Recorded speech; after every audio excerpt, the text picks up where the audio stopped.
Well, good evening, everyone. It is January 16th, 2024 at 6 p.m. Call the regular assembly meeting to order. Will the clerk please call the roll? Rob, Here. Mark, Here. Donna, Here. Bob, Here. Scott, Excused. Jay, Here. Thomas. Here. Now time for our voluntary pledge of allegiance. Pledge allegiance to the flag of the United States of America and to the republic for which it stands, one nation, under God, indivisible, with liberty and justice for all.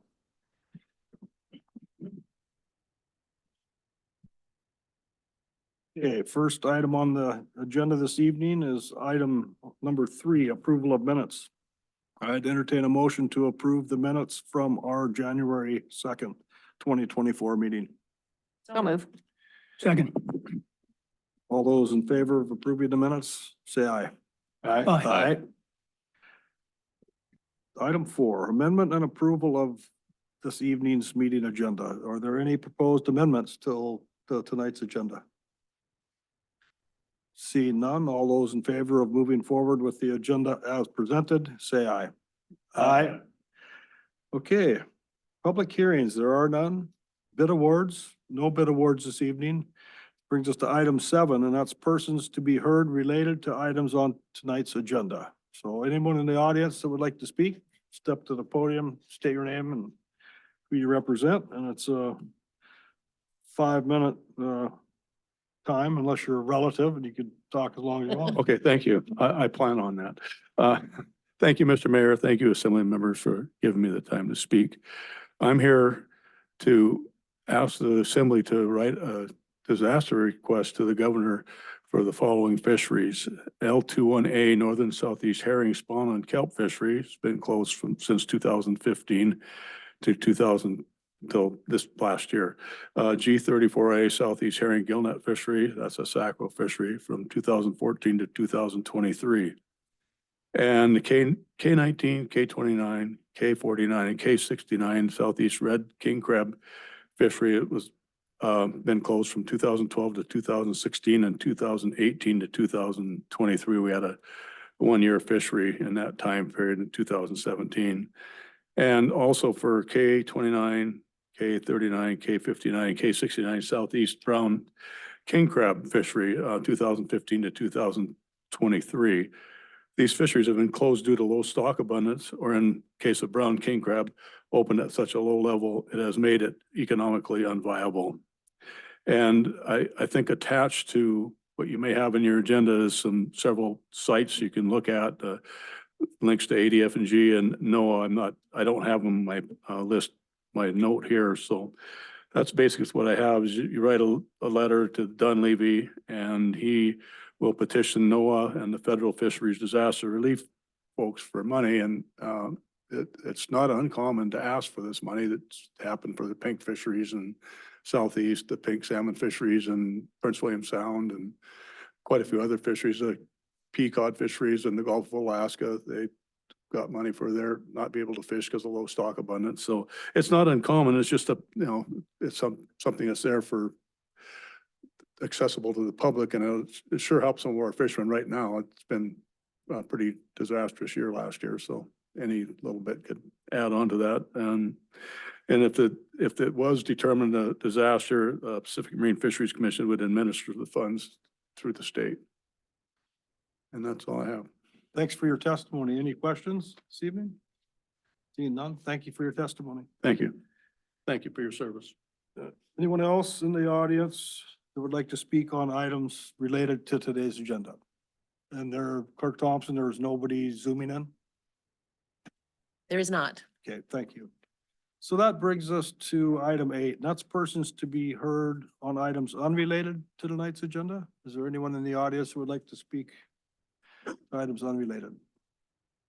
Pretty small audience this evening, so we'll move on to, there's no interest for that, so we'll move on to boards, commission, and committee reports.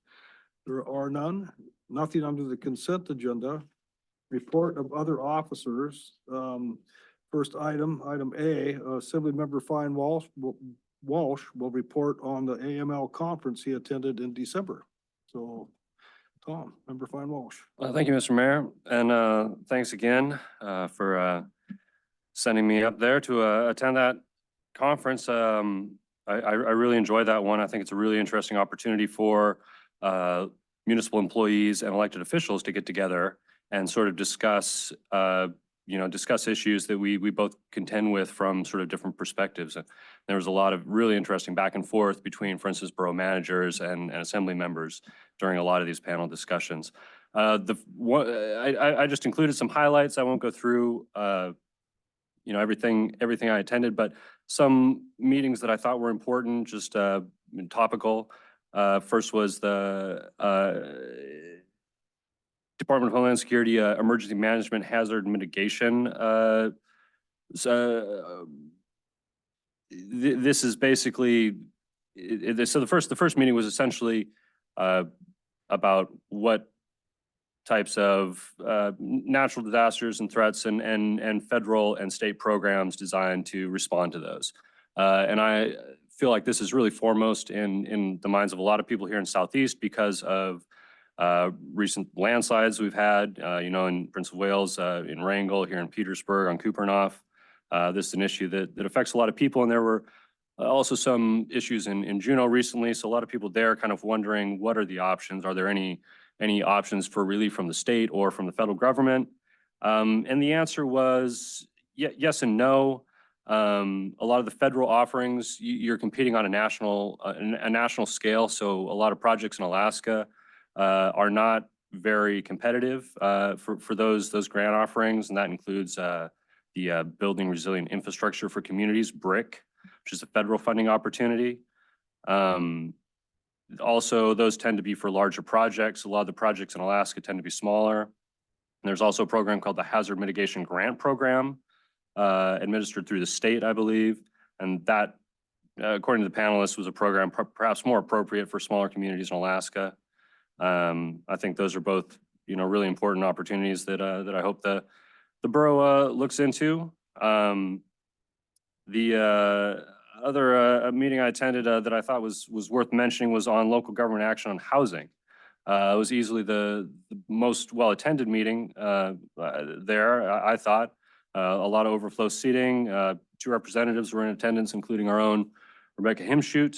And that was really fascinating. There were a lot of ideas. The most interesting thing for me was the clear consensus that housing was a key priority for the people in attendance for the Alaska Municipal League, if not for the state government currently. But the sense was there that on the local government level, housing was one of the most important issues people were dealing with across the state. How to make housing more affordable, how to make it easier to build, how to create a greater supply of it, essentially.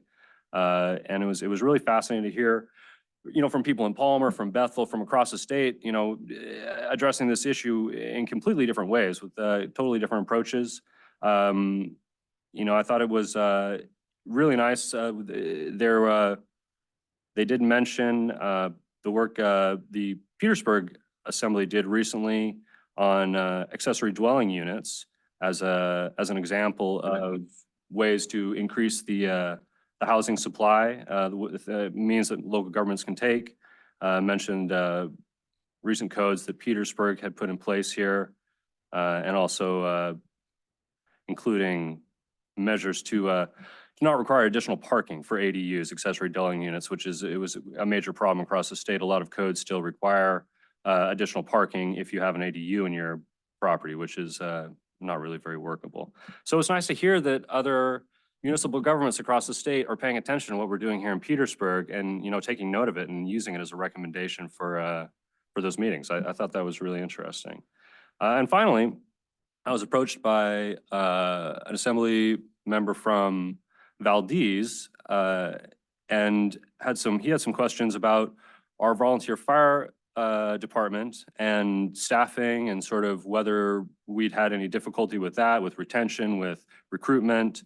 And he mentioned a program called SAFER, Staffing for Adequate Fire and Emergency Response, which I thought was really interesting. This is administered through FEMA.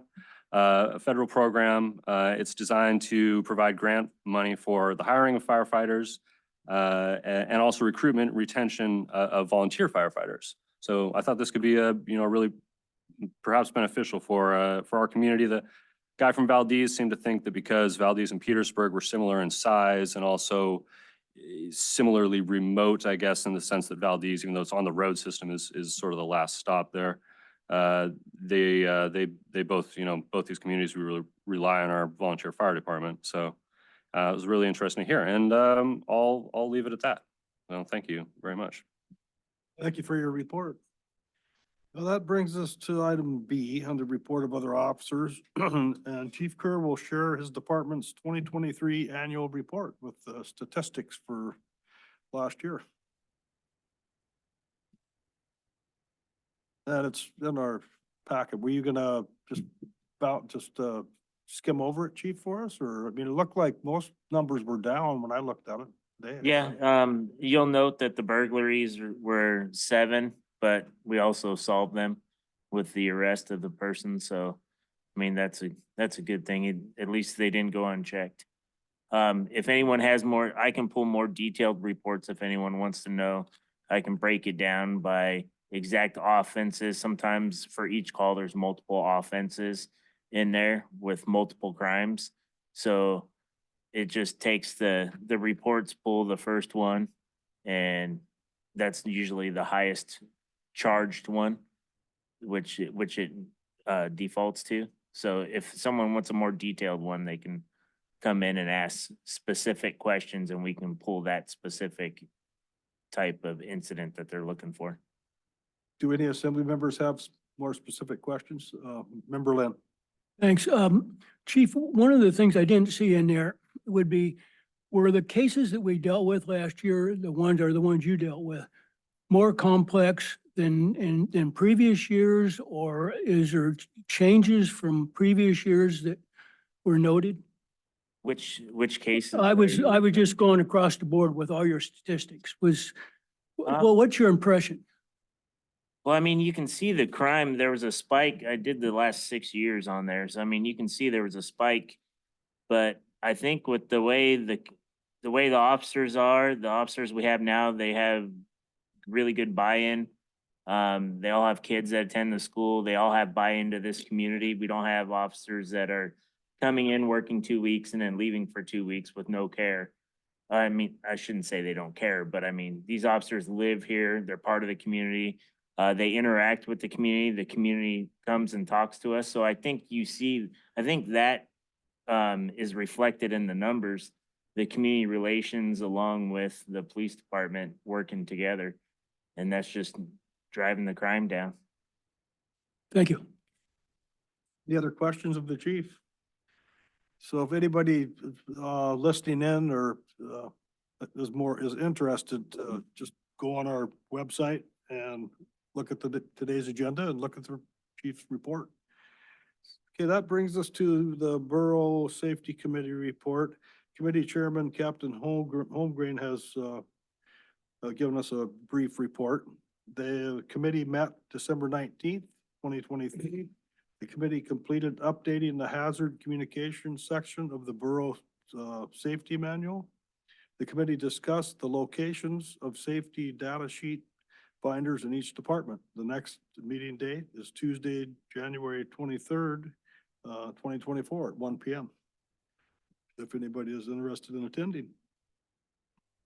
So that brings us to the mayor's report. I had no written report this meeting. Last Tuesday, a week ago, I met with 2 gentlemen from Trident Seafoods. Prior to that, I had a conversation with Stephanie Moreland from Trident Seafood. She's their communications person and does a lot of lobbying for them as well. But Jeff Wellborn, and I can't remember Dick's last name, were here, but I think their capacity is they're both vice presidents of production in different areas, and Jeff Wellborn is for Southeast. And had a couple conversations with them. They thought they might have something to release to the public yesterday, but I got word from Stephanie Moreland that maybe by the end of the week. When I talked with Jeff Wellborn, he said Petersburg plant has a lot of interest. You know, there's like 8 or 9 different entities looking at the Petersburg facility, and he didn't really elaborate any more than that. They're kind of keeping their cards pretty close to their chest, I think, until they have things more ironed out.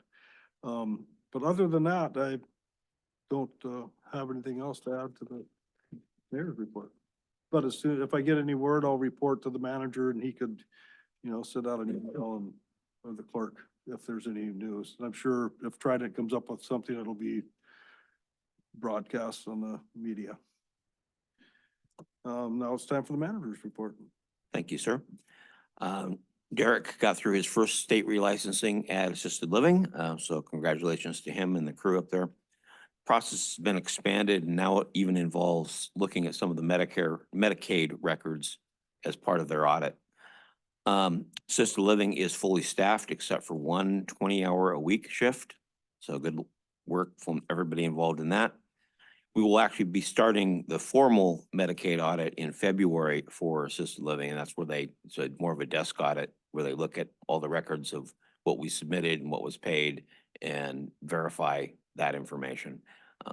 Key thing for a lot of the folks who live up there is they're on Medicaid for payments. So customers are urged to please protect your water meters. It's warmed up a little bit now, but in case it gets cold again, freezing conditions will break the frost bases on the meter and stop water from entering a home. If you have a water meter that is leaking water, you can call either the Public Works Office or the water plant to have the borough replace the frost base. Insulating pipes, fixing house skirting, and running water at night will help you to keep your water service from freezing. Pump Station 4 land acquisition is complete. Next steps include applying for the ADEC loan increase to fund the construction. Borough's contractor for the hydro project is finishing up the punch list items. SCADA integration is ongoing, is probably our biggest concern that's still out there. Work to fix a failed control component was completed and the unit is running well. And an air vent was added to the tail race to try and remedy some airflow issues affecting the hatchery at higher generator outputs. Wow, sorry. But we still need to do some work on that. It has not completely solved that problem. All contracts are moving to completion and closeout, and the folks that have little things on the punch list are coming back or scheduling coming back to fix things. So we got through the real big cold snap. Power and Light has been preparing for the colder weather. Diesel generation, we were afraid might have to be used to supplement SEPA during the morning and evening system peaks. And some transformers around town may have gotten pushed to failure. That did not happen. So thanks to a lot of hard work, customers should continue to conserve energy where they can when it gets really cold. Our consultants are finishing up with the Part 12 safety inspection, which is a FERC requirement at the Crystal Lake Dam. Has to be filed by the end of January, so I believe they're finishing that up. This is an inspection that has to happen. Is it every 5 years, I think? We're required to pay an outside consultant, and then that outside consultant can only do it twice, and then you have to find a different outside consultant. These are all FERC requirements, and the safety inspection is really, it's about record keeping, maybe is the broad issue. Are we keeping track of everything associated with that facility? Are we making notes? Do we have a safety plan? Do we have an emergency response plan? So we can tell Debbie when it's time to leave her house. Are we running drills, which they actually do? So it's basically more of a safety inspection than it is anything. Oh, Carl, what else do they look at? I mean,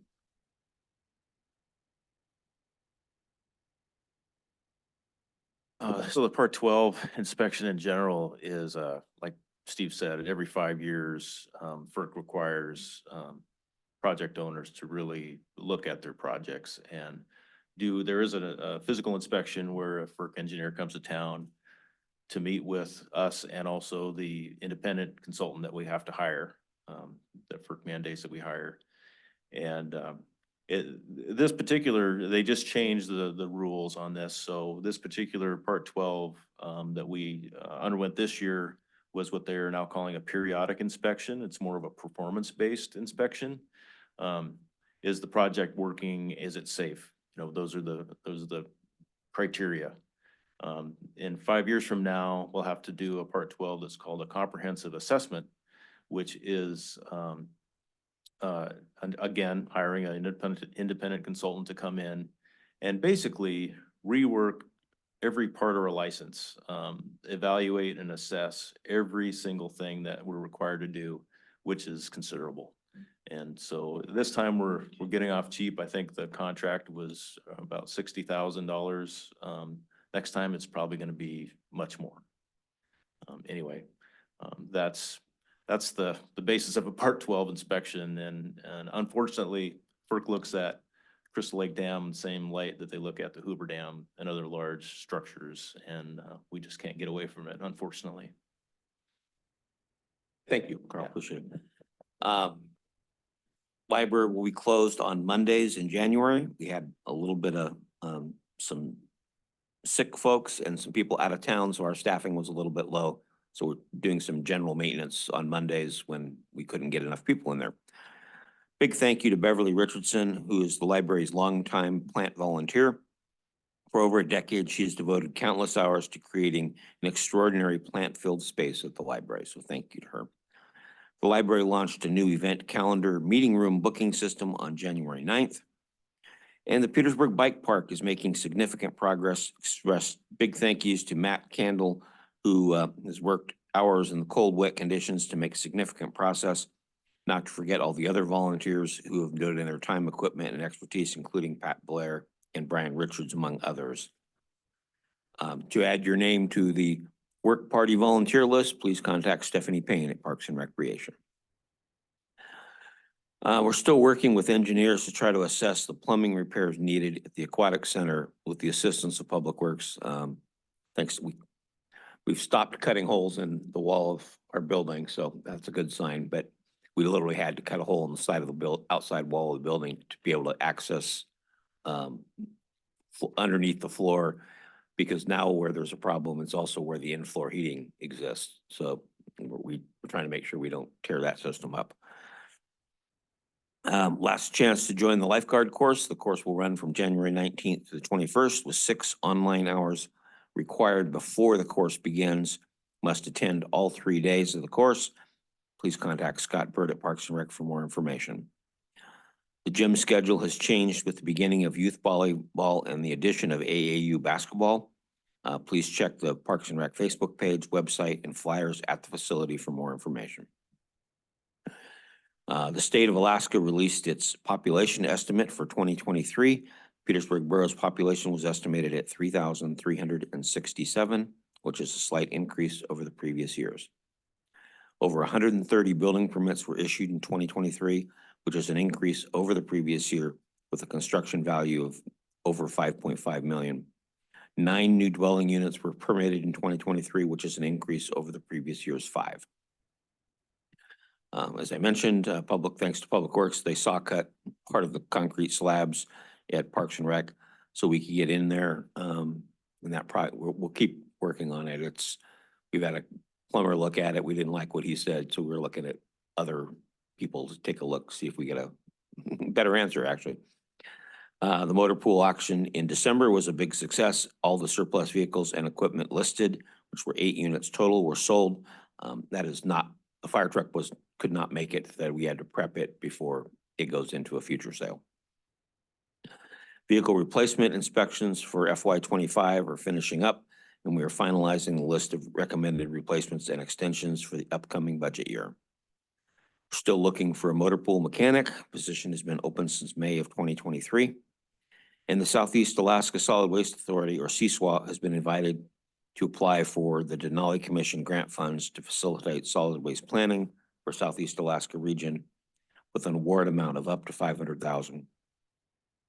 If secured, this grant would provide for some extensive study and planning to determine the most cost-effective ways to dispose of solid waste for communities in the Southeast Alaska region. This is in some cases looking at older technologies that have become new and make, things like incinerating or waste to energy type ideas. They've been looked at before and didn't pan out. But using a grant, we can actually potentially hire consultants to relook at some of those things and see if there's a cheaper way for us to get rid of solid waste rather than paying to haul it to Washington. No idea if anything will come out of it, but hopefully we'll get the grant and get some experts to help us with that. Christmas windstorm badly damaged our household hazardous waste storage tent up at the Baylor. It is not salvageable. We intend to replace this structure with a couple of 24-foot shipping containers, and we'll be budgeting for this expense in FY25. And Western Marine reconvened on January 9th to finish the South Harbor Dredge Project. Final push involves dredging the 400 row along the beach, which includes pulling out 8 finger floats and removing them temporarily to give both barges access to the area. Lots of boats getting temporarily relocated for the next couple of weeks. And the harbor staff appreciates the boat owners' patience with the project. Just a big reminder to boat owners to regularly check your vessels. There's been an unusual amount of wind and heavy rain and now lots of snow.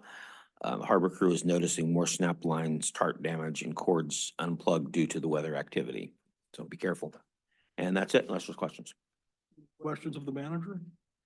I have one question, Steve. During our cold snap, did either Wrangle or us have to run diesel at all, or did SEPA handle it? Did Wrangle have to? No. So we skated. I mean, we thought we might have to. I think, how close do we get, Carl? It was pretty close. So we split the duty with Wrangle, Petersburg and Wrangle split. We take a couple days, Wrangle take a couple days. We took the first 2 that were getting into the cold temperatures, and we didn't get that close. Load got probably with half a megawatt away from us putting us some diesel on. Wrangle, they let it go a little more, but it was all good. And they were very, very close to putting some diesel on, but didn't need to. And it's amazing to me because that was some very cold temperatures. And I appreciate anybody in the community that did conserve power during that time because it definitely helped. But that was just kind of curious I didn't think we did, but I was just wondering if Wrangle did for the second half. Perfect. Well, seeing no other questions of the manager's report. There are no items under unfinished business. Item 15, new business. First item there, it's a resolution to support efforts to improve competitiveness and resilience of the Alaska seafood industry. The Pacific Seafood Processors Association and the United Fishermen of Alaska are working to provide information and suggested actions to the federal government to help improve global competitiveness and resilience of the Alaska commercial seafood industry. If Resolution 2024-01 is adopted, a signed copy will be sent to Governor Dunleavy, Senator Bukowski, Senator Sullivan, and Representative Peltola. And this was generated from a conversation about a month ago, I believe, with Julie Decker from Wrangle. And it just supports banning of foreign seafood coming into America. And I think it will make a big difference for the price of salmon. So I'd entertain a motion to adopt Resolution 2024-01. So move. Second.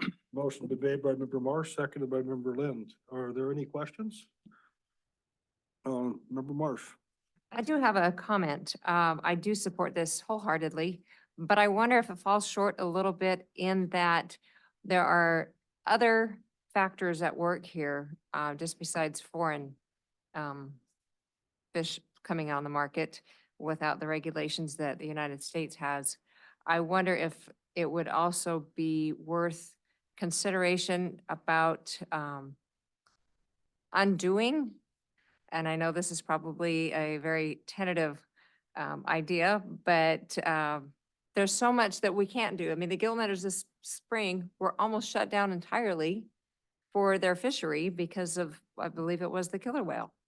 And it was just the last bit right up to the deadline before they said, oh, okay, you can fish. And then, we've got the starfish putting on an endangered list. And so therefore, that's another area of fishing that may get shut down. You know, you look at the whales out here, I know anecdotally, I've talked to people where there's just tons of whales, and we know there's no management of whales around here. But I wonder if a different kind of strategy for managing not just the resource, but things that affect the resource that commercial fishing thrives on would be a smart way to go, and not cut down these areas. I mean, we've got all these things. It's great. You know, and the processors all band together, and United Fishermen's of Alaska bands together. But I think until we get some of these other restrictions minimized, I don't know how much effect this is going to have. That's all I have to say. You know, there are a lot of different factors involved in what affects the fisheries, and one that NIMF just put in fact, we talked about it in DC last year when we were there to NOAA about the harbor porpoise. So they broke them into a southeast, southern and northern population. And when we were talking to them in the room, I said, how do you determine if they cross the boundary or not? And they didn't have an answer. And I don't think they have the science to do what they're doing, but they did this summer. There's gonna be an observer program in District 6 and 8, or maybe just 6, Sumner Straits to watch. You know, you have to have a camera, and they want you to come to town, be in town, rig your boat up, and well, what if you're going to the grounds from a different fishery or something? Anyway, there's a lot of different We'll end up paying things for coming it. up, We'll probably end up Members paying list. for that too. probably. Yeah. But anyway, so there's a lot of different things, but I think this issue is very important because President Biden did sign, you know, the stopping of Russian seafood coming, you know, through China and then comes into Alaska or comes into the US and affects the market. And I had that conversation with the draft Wellbore just a few days ago. And I said, it's just, you can't compete. You know, they don't have fishermen that go out and fish in an opening. They were in Alaska 10 years ago, Prince William Sound, or maybe, you know, I think you said 10 years ago, looking at the hatcheries, pink hatcheries up there. And the next thing you know, in Russia, they've got more pink hatcheries, and they've got the processing plant right there. And they've got nickel an hour labor. You know, the fish swim basically right into the plant. So I think this is an important resolution to support. Member Schwartz. Well, this one focuses on the economics. Yeah. Donna's is a broader thing to look at, the predation and the, you know, NOAA's oversight. We face the same thing with the Mexican whales that were gonna come up and hang out with the Southeast Hawaii whales, you know, we had to. Important topic, but this one's, I think, mostly looking at the marketing domestically.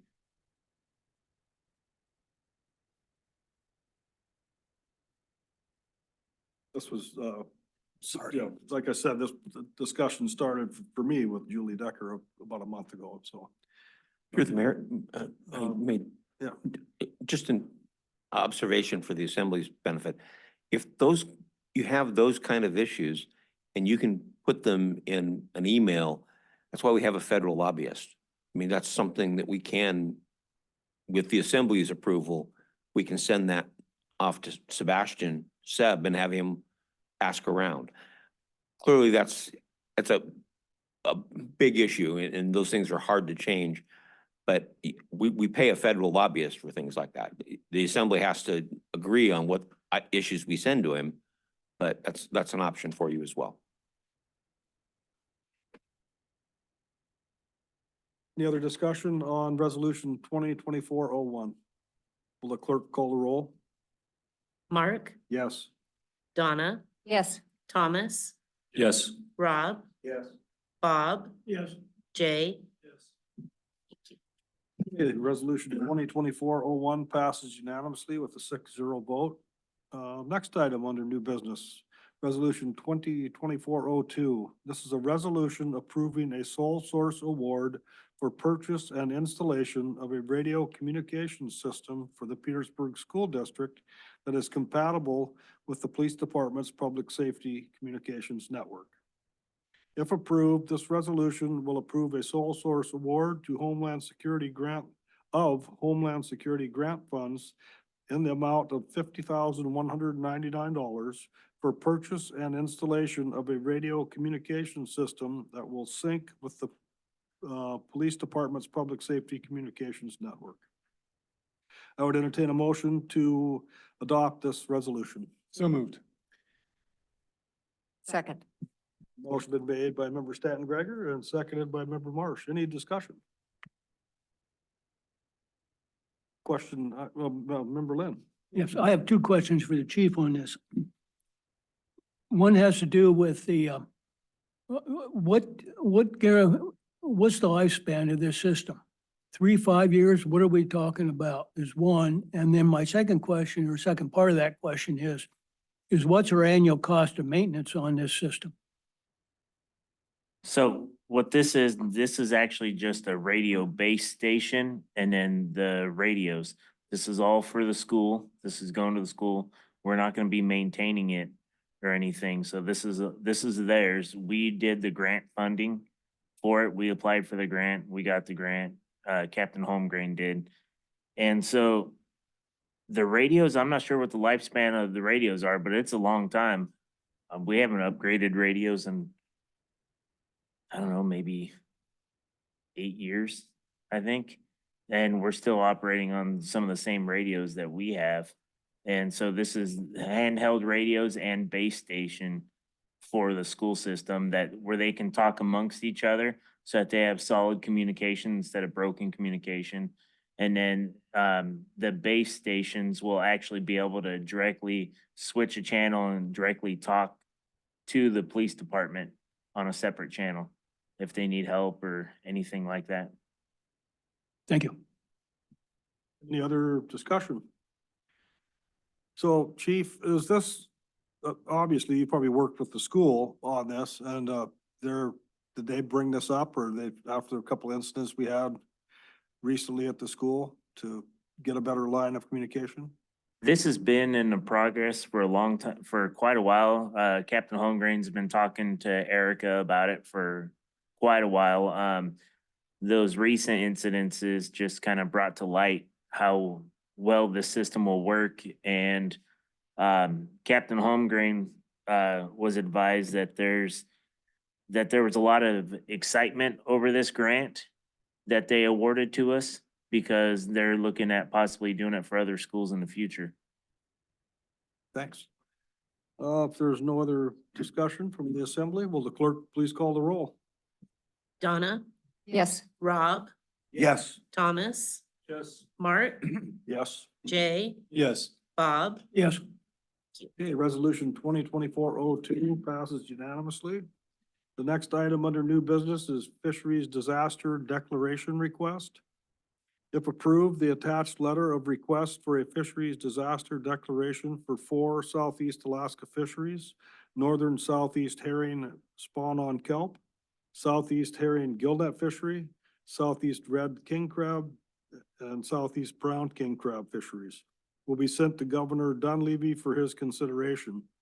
And this I was approached by a fisherman a week or so ago, and he's provided me with the flow chart. If you looked into this, you see the flow chart and shows how the whole system works. And anyway, I would entertain a motion to issue this declaration request. So move. Is there a second? Second. Motion's been made by member Lynn, seconded by member Marsh. Any discussion? Clerk, member Marsh. Thank you. Do we know how many permit holders in each of these 4 fisheries are directly affected in Petersburg? Which fisheries are they? All 4 combined. Well, the northern Borough on kelp, your family's. One of- I've got a permit. And I'm not doing this for my own good because I don't think we'll ever have a fishery there, but if you get a declaration or a disaster payment or whatever it goes to the state and they divvy it up, but it not only goes to the fishermen, it goes to the communities, the processors, the grocery stores, it's spread out through the town. I would imagine you'd have to apply for it, but most of these fisheries, these 4 fisheries are from fished by Alaska residents. There's pretty low number of, out-of-state people. So at this point, we don't know exactly how many Petersburg people are affected in these four. No, but Okay. probably everybody that has, a tanner permit, well, not necessarily, there's different tiers of crab permits, there's the brown, red and tanner crab, some are all together. I think a brown and a tanner could be together, but I would, I hate to guess, but if you walk through the harbor right now and saw all the people rigging up their boats, it would be probably well over 20 for the upcoming brown crab fishery. This year they did get a little bit of a boost. Last year they caught so many crab that the Department of Fish and Game was astounded. And fishermen have been telling them, they're here, look, give us a bigger quota, but the way the regulations were written, you could only increase the quota, if I'm not mistaken, by 13%. So in 4 days, last year, the fishery, a smaller number of the fleet, the boats, they caught like 85,000 pounds in 4 days, and the Fish and Game just went like that. So they actually sat at the table in the crab task force meetings and decided, well, we're obviously not right. So they upped the limit to, I'm not sure what it was this year. And they're actually gonna have some fishermen be able to sew their escape rings closed later in the season, so they can see how many recruits there are. And so they just, so basically they're using the fishermen for a test fishery, which is, good. So I don't know, I'm gonna ask member of sports, how many crab boats do you think, or how many people own permits in these four fisheries in Petersburg? Bob, do you still have a gillnet permit, herring gillnet permit? No, we sold it, but, I was thinking about the brown crab fishery, just that one. Petersburg Fleet pioneered that fishery. They really did. I mean, the reason that those cones are regulatory the way they are is because they fit on the back of the guy's boat, 2 stacks. I mean, was it Peterson, one of the Midway or something? Anyway, historically, it was very important, for not just the skippers, but the crew members for making a living. And, one of the problems with brown crab fisheries, they don't study how many are out there. I mean, how do you make a decision on if you're gonna have a fishery or not? If you're not getting numbers, you're supposed to make, decisions based on information. Well, they got some information last year. And I would say that, probably 85 to 90% of the brown crab caught in Southeast Alaska was from Petersburg Fleet. I think there was one guy in Wrangell, maybe, not sure if there was anybody in Sitka or, but Frank Warfel Jr. yeah, Frankie Warfel, but, the herring fishery, like Seymour and, Boca de Quadra or whatever, they've been around for 25 years, maybe 30. So. And it used to be a good spring thing. I guess what we're asking for, just for some relief, because there hasn't been the fisheries. Well, like you said, that money goes to Napa, piston rudder, fueled, it gets spread around. And, things are tight right now, pretty tight, so. And I don't know how many other fisheries have been declared disasters in, Alaska, not specifically southeast, what we're asking for, but there's numerous, as well as countrywide. So it goes all the way over to lobster in the back, in the East Coast or whatever, so. Red king crab's similar too, the red king crab fishery. It's hard to know when to open it and how long to open it for if you don't know what the population is, what the stock looks like. So, We could go on and on. about it. Yep.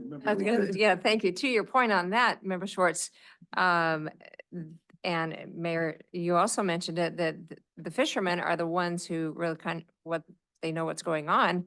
And the biologists are saying, no, we don't have the money. We can't investigate this, but the fishermen have proved, at least in the brown crab fishery, that that was the case. There was stock plenty to catch this. So it's kind of put the cart before the horse.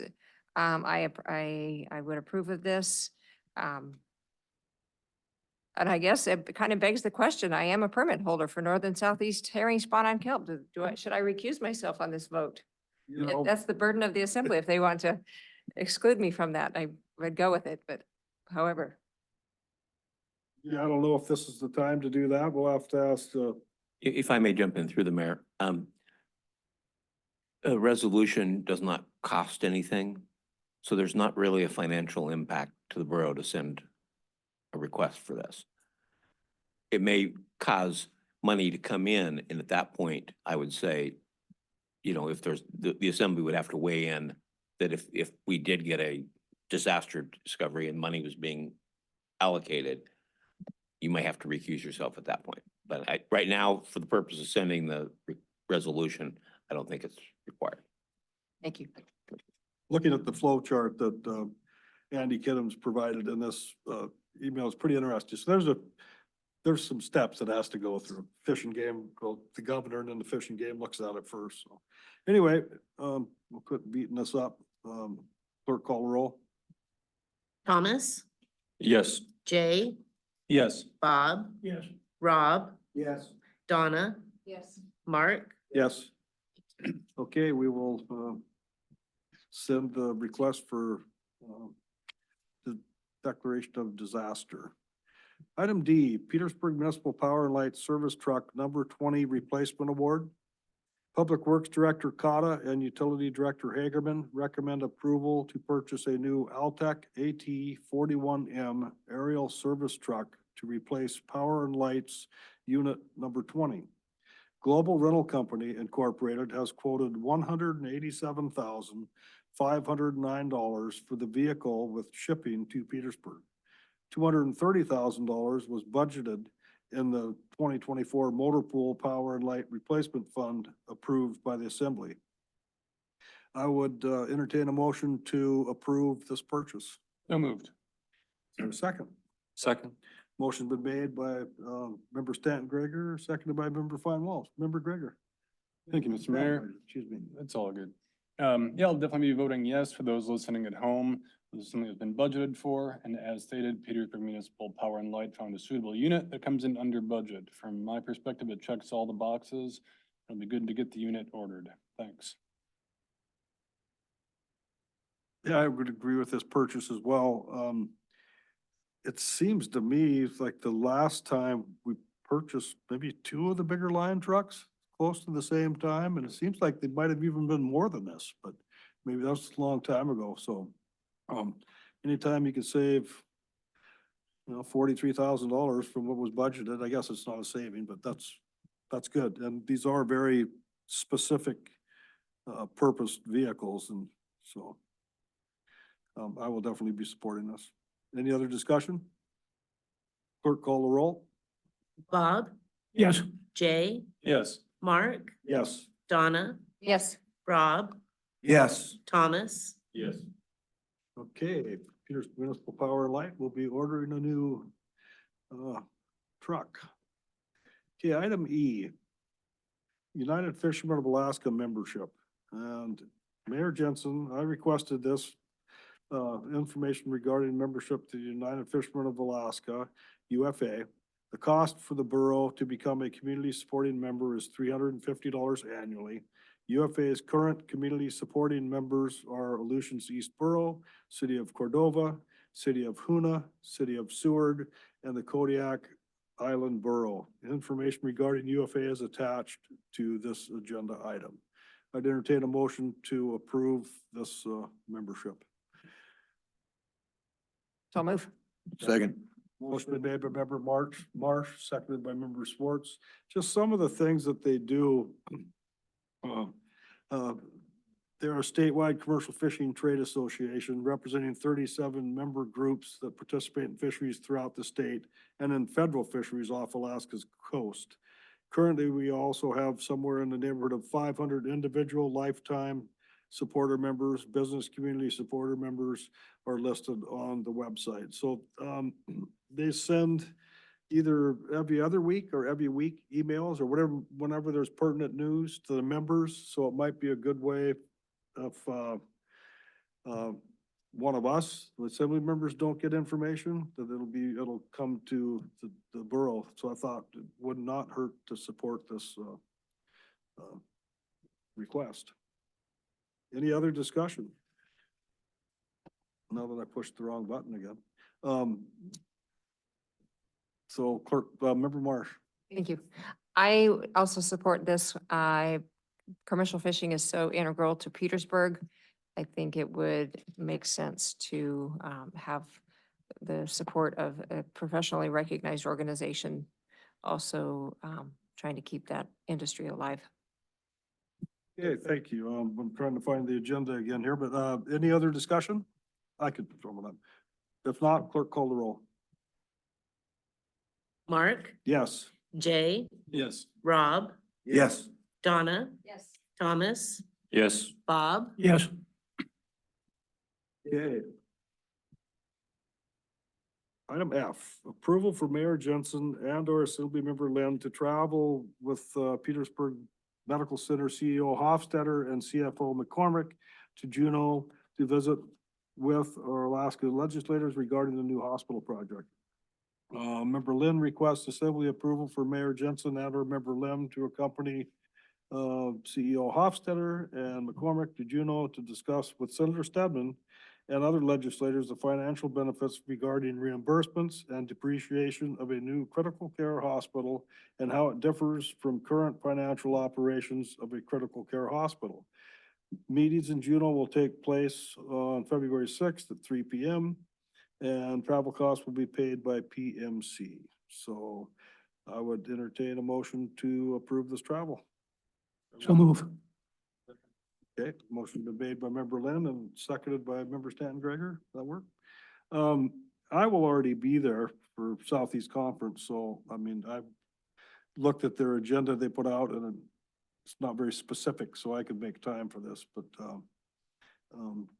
member Stanton Gregor. Yeah, just briefly, I think it's a great idea. Member Lynn has been working very closely, has been with Bill Hofstadter and the hospital. He's been formerly a liaison to the hospital board when we did that. So he's had long history working with Phil, and I think as you're working with the delegation up in Juneau, having another knowledgeable member up there to go with you, Mr. Mayor, would be great. The more voices we can have to advocate, the better, to put it simply. Member Lynn. I was pleasantly surprised, I guess. Oh, excuse me, I had a chance to sit through with McCormick and crew looking at the finances for the hospital, the current ones, and what would happen in their new situation. And the Medicare reimbursement costs are substantially different, much better under new hospital. And I, if you'd asked me to get into specifics, it could trip me up real quick because I can't remember all the details of it, but they are. One of the things I'd like to do is that when we have our sit down with the hospital is to ask Mr. McCormick to go through some of that financing so the rest of the assembly members can understand some of the background and the revenue sources, et cetera, associated with that. And that's one of the things that I know that Mr. Hofstadter wants to talk about with the CFO in Juneau. Yeah, the meeting we had last week to talk to plan this meeting with our lobbyist in Juneau, that was discussed. Remember, CEO Hofstadter mentioned the benefits to the community. If we had to bond for our new hospital, which we, possibly can't afford to do, but if it came to that, the bonding agencies would get all the benefit from it. But if you have a critical care hospital that you own, then you get all the benefits. But that would be very interesting to see it in more detail. Yeah, no, I agree. So this is just approving that member Lynn and I meet with Senator Stedman on the 6th, I guess, and with Mr. Hofstadter and McCormick. Any other discussion? Clerk, call the roll. Bob, Yes. Mark, Yes. Rob, Yes. Thomas, Yes. Donna, Yes. Jay. Yes. Thank you. Okay, we will be in February 6th. Item G, approval for Manager Giesbrecht to attend the Alaska Municipal League Winter Legislative Conference and meet with state agencies. Assemblymember Lynn requests approval for Manager Giesbrecht to accompany myself and Assemblymembers Fine Walsh and Member Lynn to the AML conference in February. The manager is responsible for the borough budget, and although the forecast is for a slim year for the state budget, it is imperative for the manager to have the best information when formulating the borough's fiscal year 25 budget. More importantly, attending this conference provides an opportunity to meet with state agencies regarding projects, concerns, and funding. Assemblymember Lynn proposes meetings be set up with Alaska Department of Transportation to discuss the state float dock at Papke's Landing, and with the Alaska Department of Natural Resources to discuss land entitlement conveyance issues and transfer of Papke's Landing to the borough. Member Lynn feels that meeting in person is important and the borough should take advantage of this opportunity. There are available funds in the travel and training budget to cover this trip. So I see nothing wrong. We're already budgeted for 3. So this would be budgeting for 1 more to attend the AML conference in Juneau. So I need to entertain a motion to approve this. So move. Second. Motion been made by member Lynn, seconded by member Marsh. And through this discussion and and we'll also talk about Papke's here in a little bit and Dingle Johnson money, et cetera, but a lot of these people representing these state agencies have offices in other communities in Alaska. So, I mean, I guess we could see as we lead up to this, what kind of meetings we actually get in person. Through the mayor, the fishing game, when it comes to Dingle Johnson and Pittman Robertson, are in Sitka and Anchorage. All of the DNR people are in Anchorage. The only ones that are in Juneau are DOT.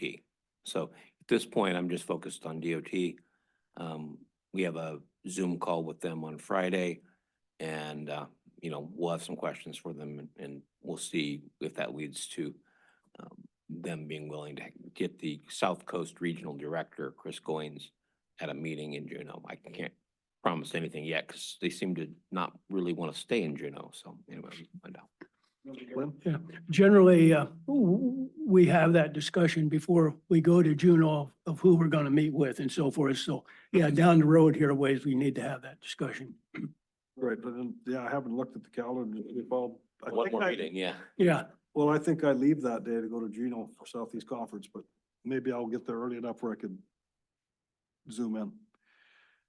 So basically, we're just approving, expenditure for the manager to travel, correct? Clerk call the roll. Bob, yes, Rob, Yes. Thomas, Yes. Jay, Yes. Mark, Yes. Donna, Yes. Okay, item H, approval for manager Giesbrecht to file grant applications for the Dingle Johnson and Pittman Robertson funds for repairs to the Papke's Landing facility. Assemblymember Lynn requested manager Giesbrecht research whether filing grant applications for the Dingle Johnson Fund and the Pittman Robertson Fund for work to be done on the Papke's Landing facility would be beneficial. Both funds would potentially provide a 75% grant with a 25% borough match. If the borough were awarded funds and they were applied to the estimated $800,000 in immediate repairs for Papke's, the borough's portion for the match would be approximately $200,000. Both grants would require the borough to hire an engineer for the work and to complete the NEPA process. The assembly is asked to decide whether to pursue the grant funding and, if so, provide approval to engage the services of an engineering firm to represent the borough for this project. I'd entertain a motion to give the manager this authority. So moved. Second. Motion been made by member Staunton Gregor, seconded by member Fine Walsh. Discussion. Lynn? yeah. I'd like to see us pursue it at this point. After we have a number of meetings, then we may change our mind how we want to approach it. But I think at this point, I'd like to go forward and at least have the discussions. When we get to the point of having to allocate money, that's a different. But I do think it's worth spending time on, because that dock out there is getting to the point that if it stays another summer, it'll be really, really good. Member Marsh? Thank you. I myself have not been familiar with the Dingle Johnson Fund nor the Pittman Robertson Fund. And I guess that being said, I wonder if there are other grant opportunities that might have a more borough-friendly match that are out there. So I don't know how this one came to be. I don't know if it's been utilized before here in the borough. But $200,000 is a lot, but as Member Lynn suggested, it would be good to open the discussion. And I would be okay on that, but just a thought, are there other grant opportunities that might require less in the borough match form? Well, Member Stanton Gregor. Yeah, thanks, Mr. Mayor. I'll be voting yes on this, right out of the gates, because it can't hurt to pursue this. Just for those listening at home, or just to make myself clear, and I do have some reservations. One of Member Marsh already touched upon of the, if we do want to in the end spend 200K. The other one's the broader one, the fact that it's a dock that we don't own, it's still owned by the state. So I admit, I'm immediately hesitant to invest in somebody else's infrastructure. It's a conversation for a different day, but a broader one. But as of right now, I can vote yes on this because Member Lynn is exactly correct. Papke's dock is not thriving, nor is the float, and a significant portion of our borough residents use that facility, and it makes sense to pursue immediate options for repair. Thanks. Member Feinwald. Thanks, Mr. Mayor. Yeah, I have similar reservations. I guess additionally, if we were to go through with this, I know we've been considering kind of a larger project for Papke's, if that land does someday finally transfer to the borough, and would we potentially, I mean, be replacing an $800,000 dock that we just built if we do this and then go through with the larger project, I guess? Is there any way to kind of do them together or anything? I still support this absolutely regardless. That is, it would be nice to see the two projects, kind of a little bit more copacetic, if possible. But if we can turn, if we can turn $200,000 of borough money into enough to completely build a dock, which are, that's a good deal. I think it's worth doing, even if it's just in the short term, but it would be nice to not lose sight of the broader project, right, of trying to get that land transferred and maybe doing a bigger project there as well. I'll leave it at that. Through the mayor, I can quickly speak to it. So there's two Papke's projects in our CAPSIS list. One is a full replacement, which is above 9 million with data that's probably a couple years old. So it's probably more than that now. That's basically taking that facility and turning it into something very, very nice, but with lots of uplands and, work on the facility. I'm not suggesting that we try to do that. That money's going to have to come from another source other than the state, because they're not going to spend that much. The 800,000 is a number given to me by, a couple of assembly members, as an estimate of what it would take to try to kind of make it last a little bit longer. So potentially a couple of new floats and then working on the trestle. And I'm not sure we really know what that would cost. That's why the engineer comes into play, is because I think there's a lot of guesswork going on as far as where that 800,000 comes from. So I just want to be very open about that. The Dingle Johnson and Pittman Robertson are similar funds, one focused on hunting and wildlife, the other on boats and water use. They're funded by surcharges that people pay on their licensing and boat registration, I believe. NEPA is a federal environmental program. I cannot do that. So I can do the applications up to a point. The NEPA side of it will have to be done by an engineer, a biologist, somebody that can do an environmental impact statement, which has to happen for either of these to move forward. So I will work on an application. I'll bring the applications back to the assembly and with a lot more questions, which is like, okay, should we go forward now? Because that will be involved having to hire somebody to do that environmental impact statement, which again, I don't have the staff to do that. So that's kind of the situation. The 800,000 number that we're talking about is, I'm not gonna say made up, but it's not based on any engineering. And at some point, I'd have to bring back a proposals to you to do the engineering for that. And we can go down that route too. But for the moment, if it's okay with the assembly, I can do the applications and work with the Fish and Game and Fish and Wildlife folks up to a point, and then when I get to that point, I'll bring it back to you. That makes sense. It's a state-owned dock. Mm-hmm. So what's the state's responsibility with that dock? If it gets too dangerous, they just shut it down? I don't know, sir. When I asked their maintenance chief, are they gonna fix this? The answer is they have no money budgeted for maintenance on harbors in South Coast region, which is our region. That's one of the questions I'm gonna ask them on Friday. We did that a year ago when we went to AML, had a meeting with their then South Coast director, Lance Merrig, and he said the same thing then. The maintenance chief is saying the same thing now. That's Marcus Zimmerman. If I meet with anybody in Juneau and with the mayor and Bob and Thomas, that would be trying to meet with the new South Coast Regional Director, a gentleman by the name of Christopher Goins. I've talked to our lobbyist about it. He feels the guy's really nice, but he probably has no access to money. But it's the step we have to go through to get to the commissioner. And that'll probably be back to the mayor at some point and maybe a conversation with our senator to find out if there's anything that can be done to add maintenance dollars to DOT's budget. It's But- it'd be interesting to know how many people use that, because it looks like an anthill sometimes with people. And the other thing that's really, I think is really important is, and I don't know, maybe you've been in on this. That's been a meeting place with the Coast Guard for ambulances as well, right there. I mean, it's been hugely important over the decades. It's a frustrating conversation. I don't know how the state gets away with this.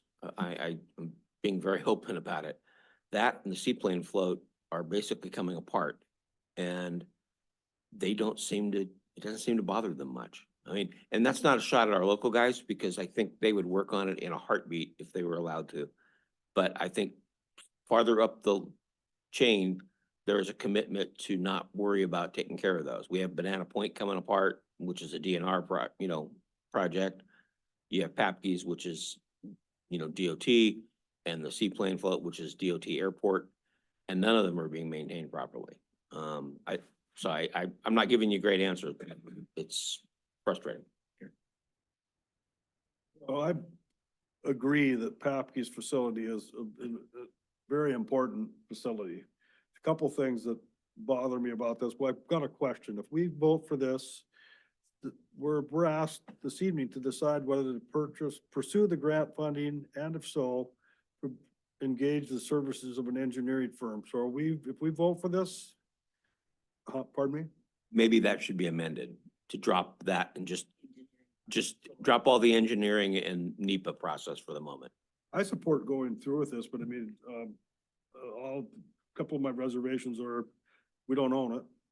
And we do need an accurate amount, what it's gonna cost to have it fixed to the scope we want it. So, yeah, as far as moving forward to try to get something done, and it is very frustrating. We've been talking about this for years with the state, and it's, so if an assembly member would like to amend it to remove that language, then I would totally support this. Mr. Mayor, Yes. I would be happy to do that. So I'd like to amend the amendment as presented to exclude engaging the services of an engineering firm to represent the borough for the project.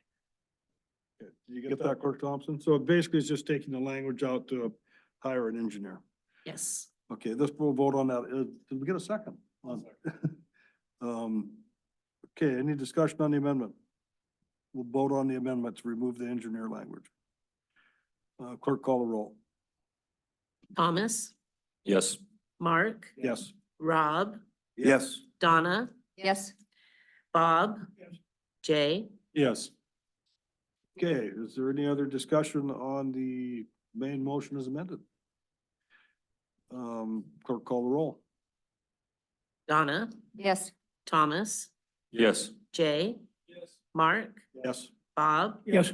Rob, Yes. Okay. Item 16, communications. There are no communications listed, but if there was, you just go on our website and you'll find them there. Item 17, assembly discussion items. There's one there, topics for the work session with Mental Health Trust and DNR. And Manager Giesbrick wants to have this discussion, so Manager Giesbrick. Thank you, sir. I have a list of things that I think we should cover related to plating authority with DNR and the trust. But that's my list, and I really need to hear, the assembly had 2 letters written that outlined, that went back and explained why you chose not to sign the plating authority, the plat for that big subdivision. You know, in a nutshell, road access, road right of ways in the, you know, shown up and part of the plan, utility easement, right of ways for electric utilities, lots big enough to handle ADEC, you know, leach field and sewer requirements, septic system requirements. That's probably the bulk of them. Access to Mitkoff Highway, in some fashion, at least one access point actually registered with DOT and approved. You know, that's the basic stuff. That's what I would assume would be talking about on Monday of next week when you have the work session with them. They're gonna have their own agenda, would be my guess. They're the ones calling for the meeting, but I think it's an opportunity to bring up those issues that the assembly had concerns with. Am I missing anything, or is there other things the assembly wants to bring up and talk about at that meeting? Yeah, I'm back. I totally support the letter that we sent to Mental Health Trust earlier. In addition to what the manager talked about, there's 2 other issues. One is that the plat itself wasn't accurate. And I won't get into specifics on that, but it isn't tied to some other surveys that were done earlier. And so it's not totally accurate. But the other one has to do with emergency services. Looking at that plat, it's really hard to provide the emergency services I know we would have to do the way it's drawn. And that's something that I would add to the list of what the manager has, is that you don't have access in places, you only have one access in and out. You don't have access in some places to the main highway. And we really need different access. And as part of that, I think we need to, when I say we, the borough needs to be, work with, I really hope we could accomplish this, work better with Mental Health Trust to get some of these issues that we have resolved up front. I was hoping that as an outcome, we might be able to maybe hope to get better relations. I don't know if that's going to be possible or not, but having worked with them for the last 20 years, hasn't changed.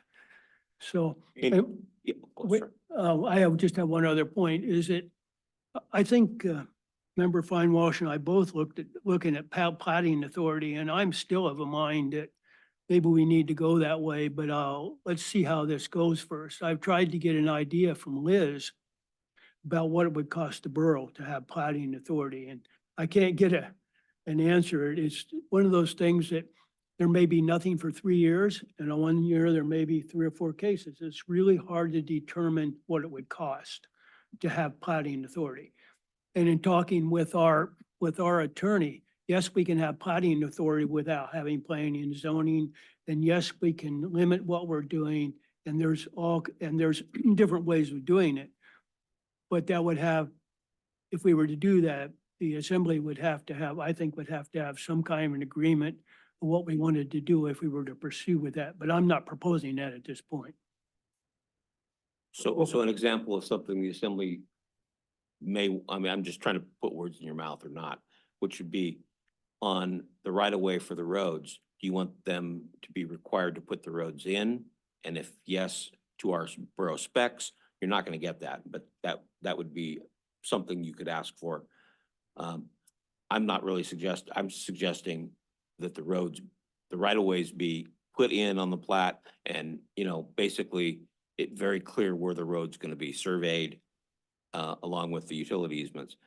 Because that's one of the big problems that we hear later is somebody buys a lot and then they realize they can't get to their own lot. It's frustrating for people and they take it out on the borough because we're the only people that are here. Mental health doesn't really have an office here. Anyway, but that's the kind of things, or what are the things you want mental health to hear at that meeting? So, other than what I've already said. Well, just what you mentioned, remember Stan Gregor? Did you Oh, have- go ahead, Mr. Mayor, I'm in a Um, rush. One of just the list you mentioned that was in our letter, if that would be a starters for me, I would remember Lynn, and it's gonna be an interesting discussion. Be interesting to see how they, communicate, I guess. What time is that? 6 p.m.? Correct. Remember Stan Gregor? Yeah, just briefly to you, Steve, since you're looking for feedback. Just like the mayor said, that letter was very forceful, and I think that some of the biggest things were easements. This language in that letter is very clear about several of those subdivisions. It says, these subdivisions have not served the public interest in the correction of these defects and providing services to these subdivisions is costly and difficult and beyond the financial capacity to correct. I mean, that sums it up really well. So nothing to add on. Those are the big core things that have really caused headaches. So I like it. Perfect. We've got a few days to discuss it, so, yeah. Any other Thank you. input on this?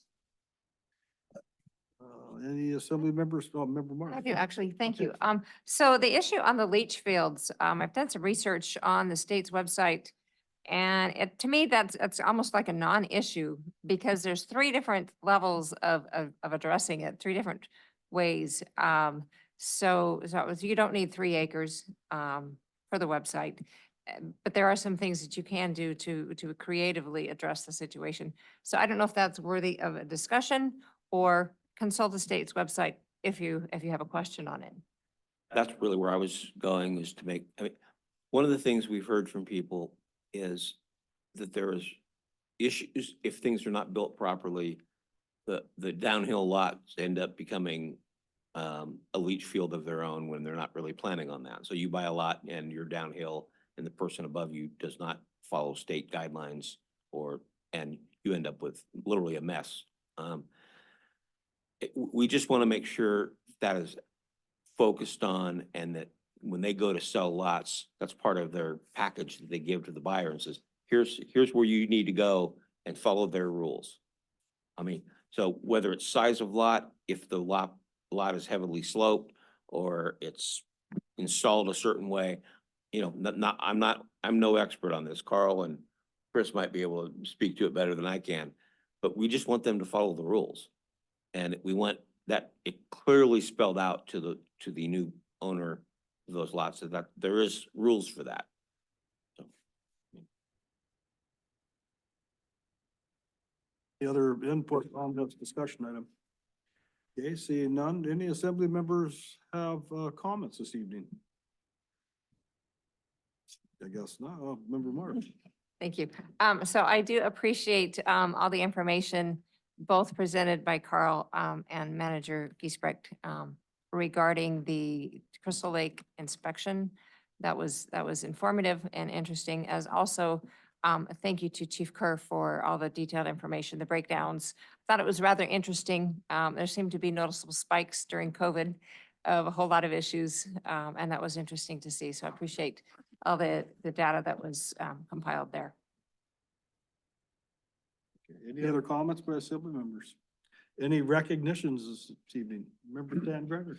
Thank you, Mr. Mayor. Now that the holidays have come and gone, I just wanted to give pause and thank anyone and everyone who volunteered their time to those in need, either financially or emotionally, because as we know, the holidays can be hard for a lot of people.